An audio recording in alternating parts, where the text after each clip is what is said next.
I thought I knew my husband. Then I read his journal.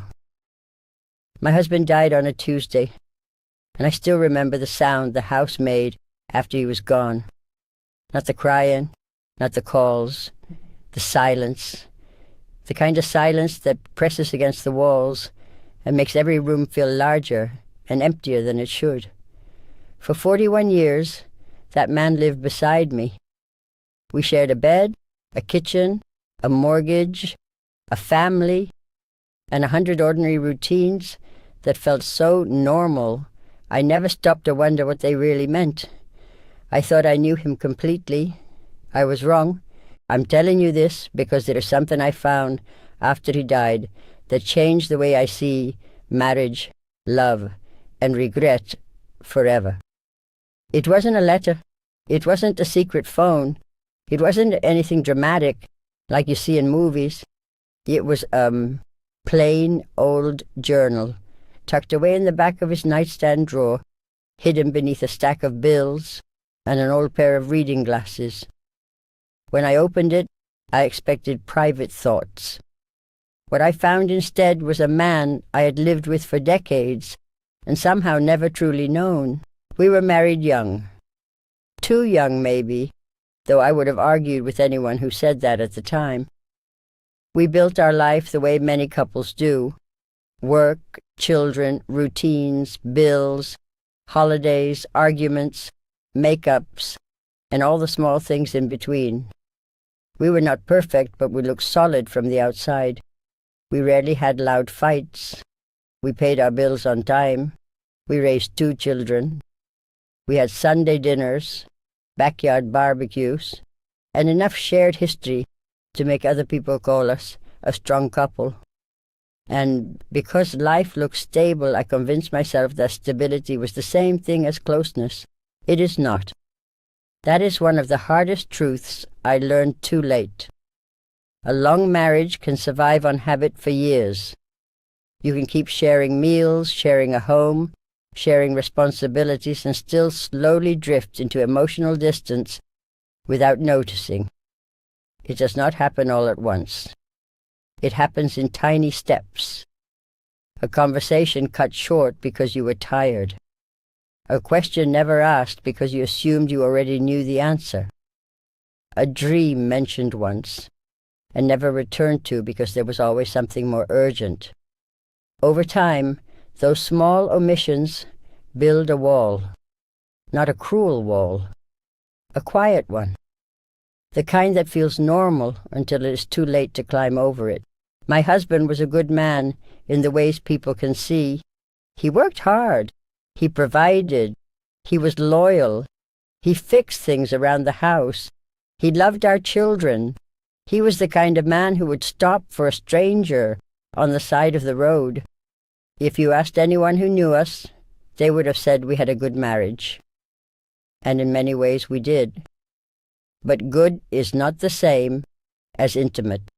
Reliable is not the same as known. And being married is not the same as being emotionally close. During his last year, I thought he had simply become quieter because he was tired. He had aches he didn't complain about. He talked less at dinner. He spent more time sitting by the window than he used to. I took that to mean age or fatigue, or maybe the natural slowing down that comes with time. I didn't realize he was carrying a private sadness that he had stopped trying to share with me. Or maybe he had been trying for years and I had stopped hearing him. Then he got sick. Not suddenly, not in a dramatic way. Just a slow, terrible kind of diagnosis that changes every conversation after it. The doctor used calm words that did not feel calm at all. We made appointments. We asked questions. We pretended to understand the answers. And somewhere in the middle of all that fear, something strange happened between us. When time became limited, he started talking more honestly. Not about everything, just enough to make me realize how much had been unsaid. There were nights in those final weeks when he would lie there in the dim light and tell me little things I had never heard before. He told me about a trip he once wanted to take and never did. He told me about a job he should have left sooner. He told me about a version of himself he had hidden because it felt safer to be agreeable than vulnerable. And then one evening, not long before the end, he looked at me and said something I will never forget. He said, "We spent so many years being right instead of being close." That sentence hit me harder than any diagnosis, because it was true. Not always, maybe. Not in every single moment, but enough. Enough to matter. Enough to leave a mark. We had spent years correcting each other, defending ourselves, keeping score in quiet ways that no one else could see. Small things. Who was more tired? Who was more stressed? Who had the harder day? Who was more practical? Who was more patient? None of it looked like a big issue, but little by little those little issues kept us from staying soft with each other. We were kind, but not always tender.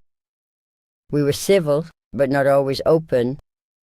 We were together, but not always with each other. After he died, I found the journal. He wrote about our children, about how proud he was of them, about the times he felt like he was failing as a father, about how much he loved hearing them laugh in the kitchen, about how fast their childhood had passed, about one son in particular, who used to ask him endless questions, and how he missed those questions now that everyone was grown. He wrote about me, too. That was the part I was least prepared for. Not cruelly, not with anger, but honestly. He wrote that he loved me, and that he admired me, and that he sometimes felt we were living side by side instead of really together. He wrote that he wished we had talked more about the things that mattered to us when we were younger. He wrote that he had wanted more from us, and that he was afraid to ask, because he didn't want to seem needy or difficult. He wrote that he often accepted the silence because silence was easier than risk. I had spent decades believing I knew his heart. Reading that journal made me understand that I knew only the outline. And then I saw the things that made me cry the hardest. He had written about the things I dismissed over the years. The pottery class I never wanted to take. The dance lessons he suggested when we were still young enough to laugh at ourselves. The trip to Scotland he dreamed about because of his mother's family. The long walks we stopped taking. The questions I answered too quickly. The later that became a way of life. I thought I was being sensible, too busy, too practical, too tired. That's what we tell ourselves, isn't it? That there will be time later, that we can postpone joy, postpone tenderness, postpone curiosity. We think the people we love will understand. We think they will always be there. We think tomorrow belongs to us. But tomorrow is a promise none of us can make. There was one page that broke me completely. He wrote about Scotland. He wrote that he had brought it up more than once because it mattered to him in a way he could not fully explain. He wrote that he wanted to stand on the land his grandmother had once described to him, to feel the wind, to see the hills, to understand a piece of his own story. And he wrote that each time he mentioned it, I found a reason not to go. Too expensive, too inconvenient, too much planning. Maybe someday. He wrote that he eventually stopped asking because he did not want to turn desire into a chore. He wanted me to want it with him. That line haunted me. He wanted me to want it with him. How many times had he not been asking for the trip itself, but for my interest, my excitement, my companionship in something that mattered to him? I had mistaken his dream for a logistics problem. I had treated his longing like another item on the list. And in doing so, I had taught him that his joy was optional to me. I never meant to. That is the cruelest part. We can wound the people we love without meaning to, simply by failing to notice what they're asking for. The journal changed me because it revealed something I'd been too proud to admit. A marriage can survive many things, but if you do not keep choosing one another, it slowly turns into a shared life without much shared soul. You can be faithful and still be distant. You can be responsible and still be absent. You can stay and still not fully arrive. I think that is why his last words matter so much to me. He did not say, "You ruined my life." He did not say, "You were not enough." He said, "We wasted time being right instead of being close." That was the truth, and because it was spoken with so much calm, it carried even more weight. He was not accusing me. He was warning me. And now I want to pass that warning on to you.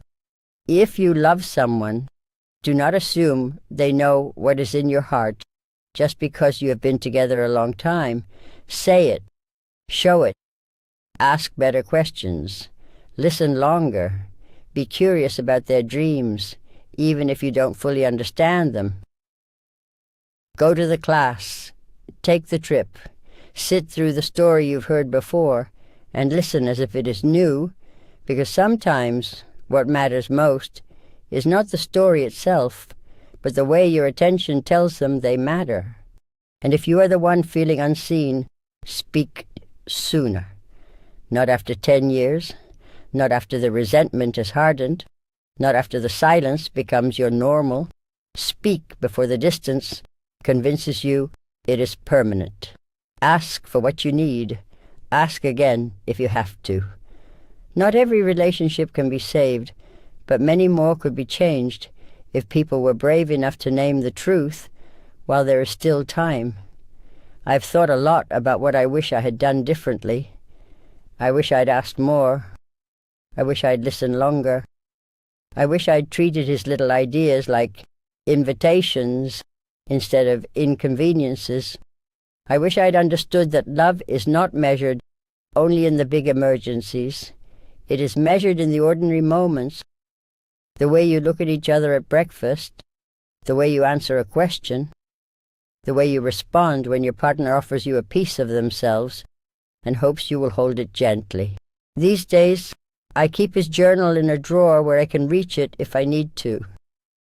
I do not read it often, but sometimes I open it to remind myself that the man I thought I knew was always bigger, deeper, and more complicated than the version I allowed myself to see. That knowledge hurts, but it also helps.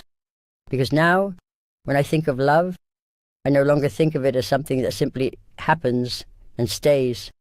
I think of it as something that must be tended, chosen, renewed, protected from the slow poison of assumption.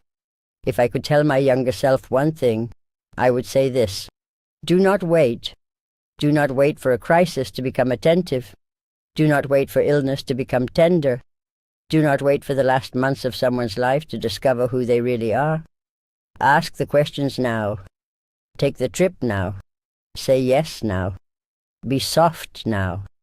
Because one day, the silence after someone is gone may tell you everything you should have understood while they were still beside you, and if you are lucky enough to still have time with the person you love, use it. Really use it. Not just to live alongside each other, but to know each other. Deeply. Honestly. While there is still a chance to hear the answer. That is what I learned from my husband's journal, and that is what I hope someone else learns before it is too late.